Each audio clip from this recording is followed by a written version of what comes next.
بسم اللہ الرحمن الرحیم۔ السلام علیکم وظائف میڈیا کے پیارے دوستو، میرے پیارے دوستو، میں امید کرتا ہوں کہ آپ سب خیریت سے ہوں گے اور اللہ رب العزت کی رحمتیں برکتیں سمیٹنے میں مشغول ہوں گے۔ پیارے دوستو، آج بڑا ہی دلچسپ وظیفہ لے کر حاضر ہوا ہوں۔ وہ مجبور لوگ جو کہ حالات سے بے بس ہو چکے ہیں، یقین کریں 4 اللہ رب العزت کے ایک ایسے نام ہیں، اگر ان ناموں کو آپ اس طرح سے پڑھتے ہیں، یقین کرو اللہ کی طرف سے ایک آپ کو مدد حاصل ہوگی، جس سے آپ کی تمام مشکلاتیں پریشانیاں ختم ہو جائیں گی اور جو بھی آپ کی حاجت ہوگی وہ پوری ہو جائے گی۔ پیارے دوستو، یہ کوئی عام کلمات کا وظیفہ نہیں ہے، یہ اللہ رب العزت کے 4 صفاتی ناموں کا وظیفہ ہے، اور وہ نام یہ ہیں: یا حیو، یا حلیمو، یا عزیزو، یا کریمو۔ میرے پیارے دوستو، پڑھنے میں یہ نام جتنے ہی زیادہ آسان ہیں، جتنے ہی زیادہ یہ نام پڑھنے میں آپ کو آسان لگ رہے ہیں، یقین کرو اس کی فضیلت اتنی ہی زیادہ ہے۔ ہر ایک نام کی اپنی اپنی فضیلت اور طاقت ہے۔ جیسے یا حیو، اگر فضیلتیں آپ کے سامنے پیش کروں تو میرے لیے وقت کم پڑ سکتا ہے، لیکن فضیلتیں کم نہیں ہوں گی۔ اسی طرح یا حلیمو، یا عزیزو، یا کریمو، ان 4 ناموں کو آپ نے ہمارے اس بتائے گئے طریقے پر پڑھنا ہے اور پھر دعا کے لیے ہاتھ کھڑے کرنے ہیں۔ یقین کرو وہ کچھ ملے گا جس کی آپ خواہش رکھتے ہو۔ تو میرے پیارے دوستو، اس سے پہلے کہ ہم ویڈیو کا باقاعدگی سے آغاز کریں اور آپ کو آج کے اس وظیفے کی طرف لے جائیں، آپ سب نے مہمانوں سے درخواست ہے کہ جنہوں نے ابھی تک ہمارے اس چینل کو سبسکرائب نہیں کیا، وہ سب سے پہلے ہمارے اس چینل کو سبسکرائب کر لیں اور بیل کے آئیکن کو بھی دبا دیں تاکہ آنے والی ویڈیوز آپ تک بآسانی پہنچ سکیں۔ میرے پیارے دوستو، آج کے اس دور میں جہاں پر مہنگائی بھی ہے، لوگوں میں نفرتیں ہیں، نہ لوگوں کی اپنی ذاتی خواہشات پوری ہو رہی ہیں، نہ ان کی زندگیوں میں سکون ہے، یعنی ہر طرف سے مصیبتیں ہی مصیبتیں ہیں۔ ایک انسان یہ چاہتا ہے کہ اللہ رب العزت اسے بے پناہ رزق و دولت سے نوازے، اس کی زندگی میں سکون ہو، اس کی ہر خواہش پوری ہو، اس کے پاس ایک ذاتی گھر ہو اور کسی بھی قسم کی کوئی مالی مشکلات نہ ہو۔ یقیناً یہ ہر انسان کی خواہش ہوتی ہے۔ ہر انسان اس دنیا میں بھی کامیاب رہنا چاہتا ہے اور آخرت میں بھی کامیابی پانا چاہتا ہے۔ تو ایسے میں اگر آپ یہ چاہتے ہیں کہ اللہ رب العزت آپ کی کوئی بھی حاجت پوری فرما دے، تو آپ یہ وظیفہ کر لینا۔ وظیفہ کیسے کرنا ہے ابھی آپ لوگوں کی خدمت میں پیش کرتا ہوں۔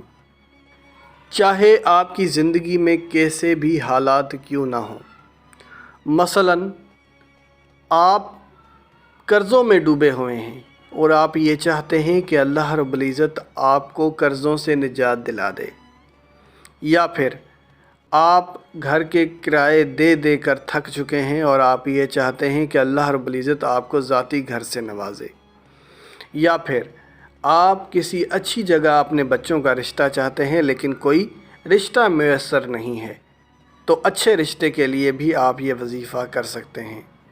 اس کے علاوہ کوئی بھی زندگی میں مشکلات ہو، کوئی بھی مشکل کام ہو جو پورا نہ ہو رہا ہو، تو اس مشکل کام کو انجام تک پہنچانے کے لیے آپ یہ عمل کر سکتے ہیں۔ یعنی دنیا میں کوئی بھی ایسی پریشانی مشکلات ہوگی تو یہ عمل کیا جائے گا تو انشاءاللہ فائدہ یقینی ہے۔ میرے پیارے دوستو، آپ ماشاءاللہ تمام نمازیں باجماعت ادا کرتے ہوں گے، اور اگر نہیں کرتے تو آپ بڑے بدقسمت ہیں۔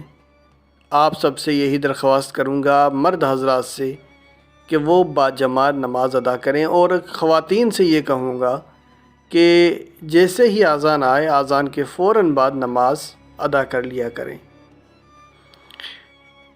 یہ وظیفہ نماز عصر کے بعد کیا جائے گا۔ تو نماز عصر آپ سب مسلمان بہن بھائی ضرور پڑھتے ہوں گے۔ خواتین یہ وظیفہ اپنے گھر میں بیٹھ کر کریں گی، یعنی نماز عصر کے بعد مرد حضرات یہ وظیفہ مسجد میں کریں گے نماز عصر کے بعد۔ کرنا یہ ہے کہ جیسے ہی آپ نماز عصر ادا کر لیں تو اس کے بعد کچھ دیر کے لیے استغفر اللہ کا کثرت سے ورد کریں، کم سے کم 2 منٹ تک یا زیادہ سے زیادہ 100 کی تعداد میں آپ استغفر اللہ کا ورد کریں۔ جیسے ہی 100 کی تعداد پوری ہو جائے پھر آپ نے درود پاک پڑھنا ہے۔ درود پاک کون سا؟ جو کہ آپ نماز میں پڑھتے ہیں، نماز والا درود پاک آپ نے 11 بار پڑھنا ہے، اور اس کے بعد آپ نے 300 بار یہ الفاظ پڑھنے ہیں، یہ اللہ کے نام پڑھنے ہیں، یا حیو یا حلیمو یا عزیزو یا کریمو، یہ ایک ہو گیا۔ پھر دوبارہ پڑھا یا حیو یا حلیمو یا عزیزو یا کریمو، یہ 2 ہو گیا، اور اسی طریقے سے 300 کی تعداد پوری کرنی ہے۔ ناموں کی ترتیب بھی یہی رکھنی ہے، اور جب آپ تمام ناموں کو پڑھیں تو اس کو آپ 1 کاؤنٹ کریں گے، پھر دوبارہ پڑھیں گے، پھر تیسری بار، پھر چوتھی بار، اور اسی طریقے سے 300 بار کی تعداد پوری کرنی ہے۔ یہ یاد رہے کہ تعداد میں کسی بھی قسم کی کوئی بھی کمی پیشی نہیں ہونی چاہیے۔ اس لیے آپ تسبیح پر بھی یہ عمل کر سکتے ہو۔ ڈیجیٹل واچز بھی آتی ہیں جس میں کاؤنٹنگ کرنا بڑا آسان ہے۔ تو اس وظیفے کی جو سب سے اہم بات وہ یہی ہے کہ جو آپ کو تعداد بتائی گئی ہے 300 بار ہی پڑھنی ہے، نہ اس سے 1 کم کرنا ہے، نہ اس سے 1 زیادہ کرنا ہے۔ تو یہ سب سے اہم چیز تھی اس وظیفے کی۔ اس کے بعد آخر میں 11 بار درود پاک۔ دوبارہ دہراتا چلوں، آپ نے استغفر اللہ نماز عصر کے بعد استغفر اللہ کا کثرت سے ورد کیا، 100 بار کی تعداد پڑھی، یا کم از کم 2 منٹ تک اس کو پڑھتے رہیں۔ پھر آپ نے 11 بار درود پاک پڑھا، پھر آپ نے یا حیو یا حلیمو یا عزیزو یا کریمو، ان ناموں کو آپ نے 300 بار پڑھا، اور آخر میں پھر آپ نے 11 بار درود پاک پڑھ لیا۔ پھر آپ نے دعا کے لیے ہاتھ کھڑے کرنے ہیں، اور یہ وہ وقت ہے جس میں آپ دعا مانگیں گے اللہ سے، اپنی ہر جائز حاجت کے حصول کے لیے دعا مانگیں۔ بڑی سے بڑی مشکلات حل ہو جائے گی، بڑے سے بڑے مسئلے ختم ہو جائیں گے، اور یہ وظیفہ ایسا ہے کہ آپ کو سکون مل جائے گا، آپ کی زندگی جنت بن جائے گی۔ اور اس وظیفے کو آپ اپنی اگر زندگی کا حصہ بنا لیتے ہیں تو یقین کریں تا حیات آپ سکون میں رہیں گے۔ اسی کے ساتھ اجازت چاہوں گا، اپنا بہت سارا خیال رکھیں۔ اللہ حافظ۔